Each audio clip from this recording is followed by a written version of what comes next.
Hi, I'm Thaddeus Tukes, leader of the Chicago Freedom Ensemble. I'm a vibraphonist, composer, musician, etc.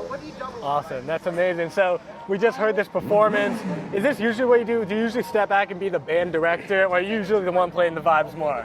Yeah, usually I'm the one playing the vibes more. I'm actually thrilled each time I get to lead this group and kind of stand back and direct.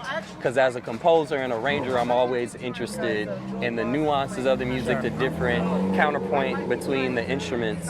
And when you're playing, you can't really pay attention to that in the same way as you can when you're just directing and making sure things are fluid. So having a Freedom Ensemble not only,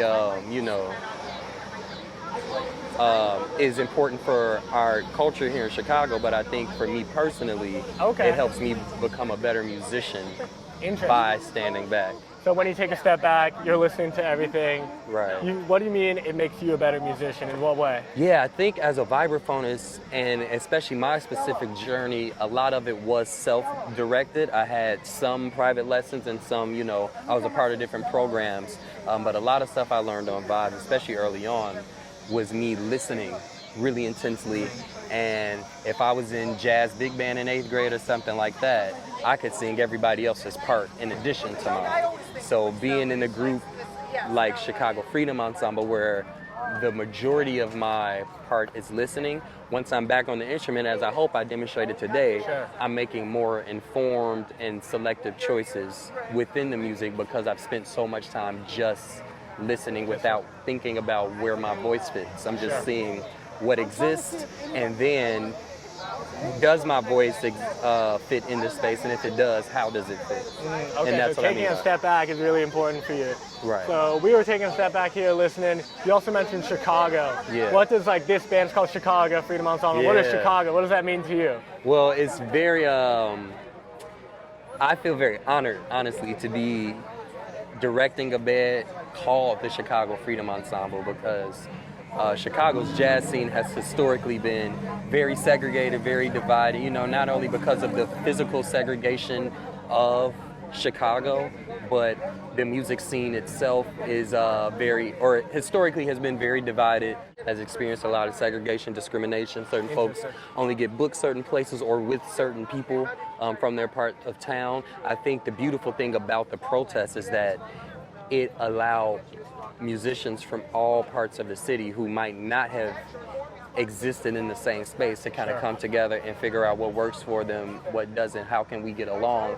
And from the protests, we've actually been able to use that model in physical jazz clubs, where before you're complaining that you can't get booked a certain place or you're only playing with Southside musicians, you're never playing. Now you go to our jam session, for example, I have friends that every week drive from this area all the way up north to lay piano. I got college kids that come out. I got veterans, 50, 60-year-old folks that come every week just for us to play together and with each other.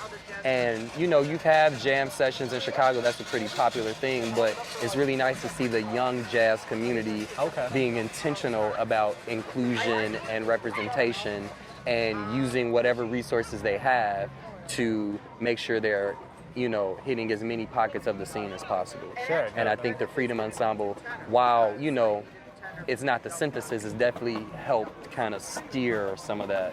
That's awesome. Also, your music choices are very unique. They wouldn't be traditional big band jazz pieces. So what do you say to people who say oh, Beyonce, you're playing Kendrick Lamar, that isn't jazz? What do you say to people like that? I mean, people said John Coltrane wasn't jazz when he came out with Giant Steps. People said Miles Davis wasn't jazz when he really got into hard, but so at any point in time, anything can be considered not jazz. I don't really care about the jazz police anymore. I used to when I was in college, but now music is music and good music is good music. And if you're, if you don't like our sound, that's cool. There's a lot of music in the world to listen to, but there are a lot of people who love it, and those are the people I care about. That's amazing. Well, everyone was enjoying it tonight. People were up and dancing and singing along. That's amazing. So let's talk about the Hyde Park Jazz Festival. You've been going since you were very young, correct? Yeah, I've been attending since I was in high school, and then I've been playing there pretty much since I was in college. I think since my sophomore year of college, I've played at the Jazz Fest pretty much every year. Yeah. So what is it like being in the crowd and then being able to perform on stage at a Hyde Park Jazz Festival? Man, you know, that transition was always crazy to think about, right?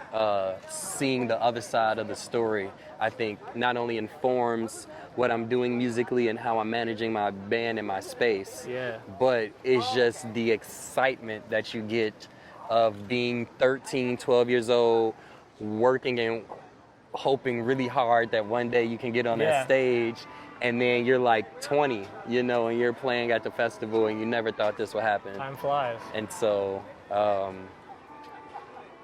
mean, I'm just very grateful to the festival for having me so frequently and kind of allowing me to explore some different things at the festival, writing new music, doing duets, as well as stuff like Back Alley Jazz. I feel very grateful. You know, so the festival's next month.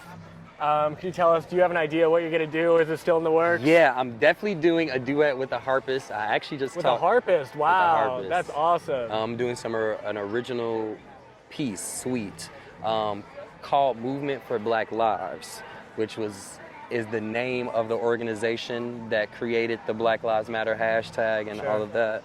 But I thought, you know, movements for Black lives sounds like movements in music, and why not create something to represent the moment right now? And I feel like as director of Freedom Ensemble and just what I believe personally as a human, that's what I want to do. And so at the festival this year, I'm going to be premiering this 4 movement suite. Amazing. Harp and vibes, yeah? Harp and vibes. That's going to be a sick combo. Yes, sir. All right, that's amazing, man. Do you mind telling people to come out? Hey, everyone. Please come out to the 15th annual Hyde Park Jazz Festival on September 25th and 26th. I'll be premiering some new music, as well as many Chicago artists and international artists. The lineup looks incredible, so I hope to see you there. All right, guys, thank you so much for your interview. Thank you. Thank you.